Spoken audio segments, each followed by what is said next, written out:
కొన్ని రోజుల క్రితం అమృత తన అఫీషియల్ యూట్యూబ్ ఛానల్లో 18 నిమిషాల వ్యవధి గల ఓ వీడియోను షేర్ చేసింది. తన స్నేహితురాలి ఎంగేజ్మెంట్కు తన హడావిడి అంటూ అమృత సదరు వీడియోలో పోస్టు చేసింది.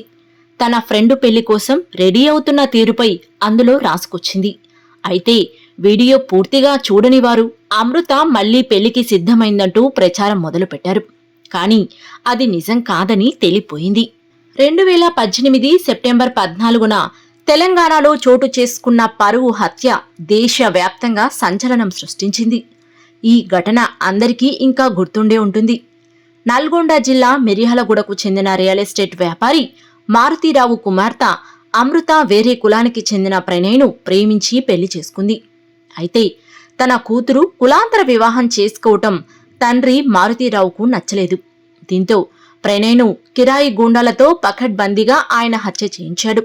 ఈ విషయం తెలుసుకున్న అమృత తన తండ్రిపై కేసు పెట్టింది. ఈ కేసు పోలీసుల విచారణలో ఉండగానే మారుతీరావు ఆత్మహత్య చేసుకున్నాడు. ప్రణయ్ చనిపోయే నాటికి అమృత గర్భవతి. అనంతరం ఆమె బాబుకు జన్మనిచ్చింది. తాజాగా ఆమె మరో పెళ్లికి సిద్ధమైందని సోషల్ మీడియాలో ప్రచారం సాగుతుంది. దీంతో ఇది నిజమా అబద్ధమా అంటూ నెటిజన్లు ఆరా తీస్తున్నారు. అసలు విషయం ఏంటంటే, కొన్ని రోజుల క్రితం అమృత తన అఫీషియల్ యూట్యూబ్ ఛానల్లో 18 నిమిషాల నిడివిగల ఒక వీడియోను షేర్ చేసింది. తన స్నేహితురాలి ఎంగేజ్మెంట్కు తన హడావిడి అంటూ అమృత సదరు వీడియోలో పోస్టు చేసింది. తన ఫ్రెండ్ పెళ్లి కోసం రెడీ అవుతున్న తీరుపై అందులో రాసుకొచ్చింది. ఈ వీడియో సోషల్ మీడియాలో విపరీతంగా వైరల్గా మారింది. అయితే వీడియో పూర్తిగా చూడని వారు అమృత మళ్లీ పెళ్లికి సిద్ధమైందంటూ ప్రచారం మొదలుపెట్టారు. కానీ అది నిజం కాదని తేలిపోయింది. అమృత రెడీ అవుతుంది తన పెళ్లి కోసం కాదని, తన బెస్ట్ ఫ్రెండ్ పెళ్లి కోసమని స్పష్టమైంది. కొందరు నెటిజన్లు కావాలని అమృతపై దుష్ప్రచారం చేస్తున్నట్లు పలువురు ఆరోపిస్తున్నారు.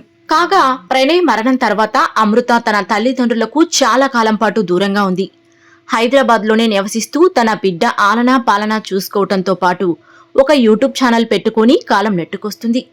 తండ్రి ఆత్మహత్య అనంతరం అంటే ప్రణయ్ మరణించిన దాదాపు 5 ఏళ్ల తర్వాత అమృత తన తల్లిని కలిసింది. అటు అమృత ఇటు ఆమె తల్లి ఇద్దరూ భర్తలను కోల్పోవటంతో కలిసి జీవించాలని అందరూ ఆకాంక్షించారు.